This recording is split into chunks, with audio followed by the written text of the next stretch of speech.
Hello, guys. This is Miss Kia, and I am here making a video. And the purpose of this video is to preview the testing code of ethics, which I will train you on at our first staff meeting. And it's also a way for you to review some of the parts of the testing code of ethics, just hitting the high parts so that before any test, you'll be able to kind of reference this and one of the more important purposes of this is for those who are new to school, new to teaching.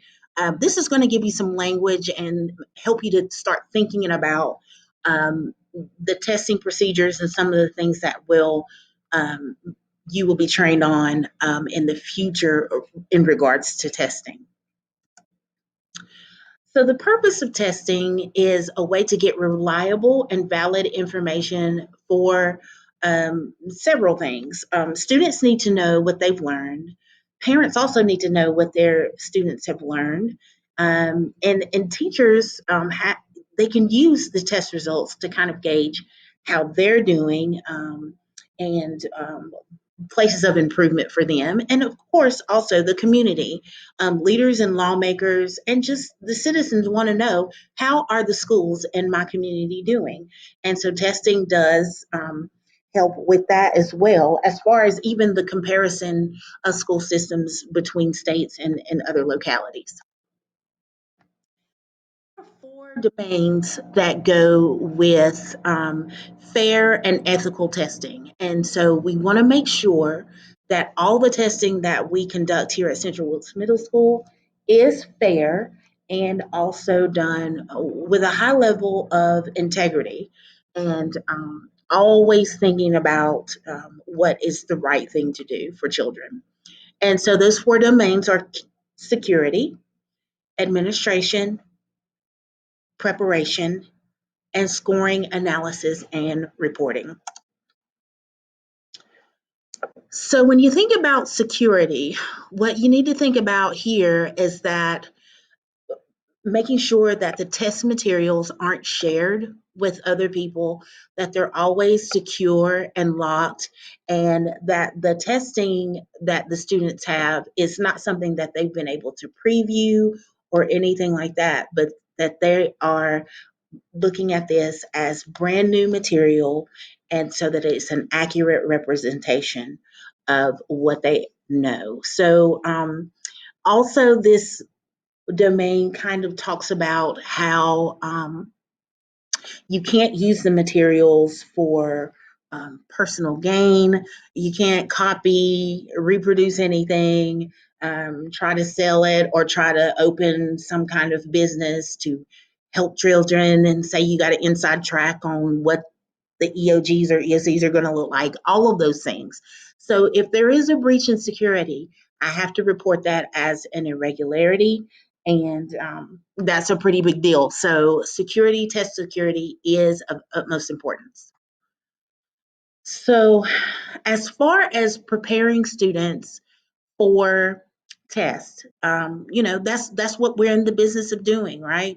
It's not all that we do, but when we look at these end of year tests and we look at using them and using the data for comparison for sure, um, we want to make sure that we're doing all that we can to prepare students to do the very best that they can by providing sound instruction that meets or exceeds curriculum standards, and also providing the instruction for test taking, and also letting the students know what the format is and making sure that they are prepared for that process.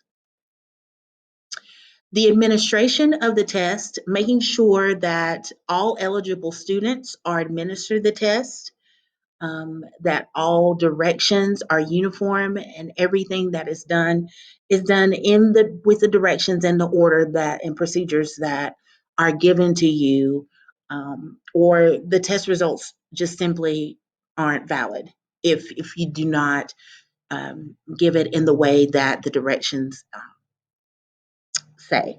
So, also providing a very positive test taking environment and being positive yourself as you are administering the test and leading up to the administration of tests is an important part as well.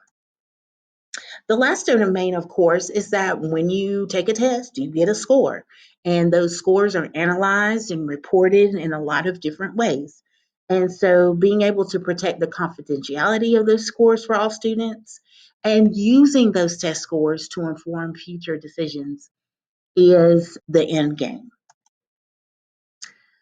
So now let's talk just a little bit about unethical testing practices, and I'm just going to hit the highlights of some things that are specified in the testing code of ethics and are things that we definitely want to avoid. Encouraging students to be absent on test day, telling students not to do their best on the test, using secure test items for instruction, changing student responses, interpreting, changing, or paraphrasing test directions, reclassifying students for the purpose of avoiding testing, failing to provide accommodations during testing. And so there are some things that happen when there are reports or things don't happen like they're supposed to. And so there are sanctions and things that happen as a part of um, the process when it is seen that testing has not gone the way that it's supposed to. So those sanctions include withholding incentives for you, and ultimately, you could withhold incentives from the school.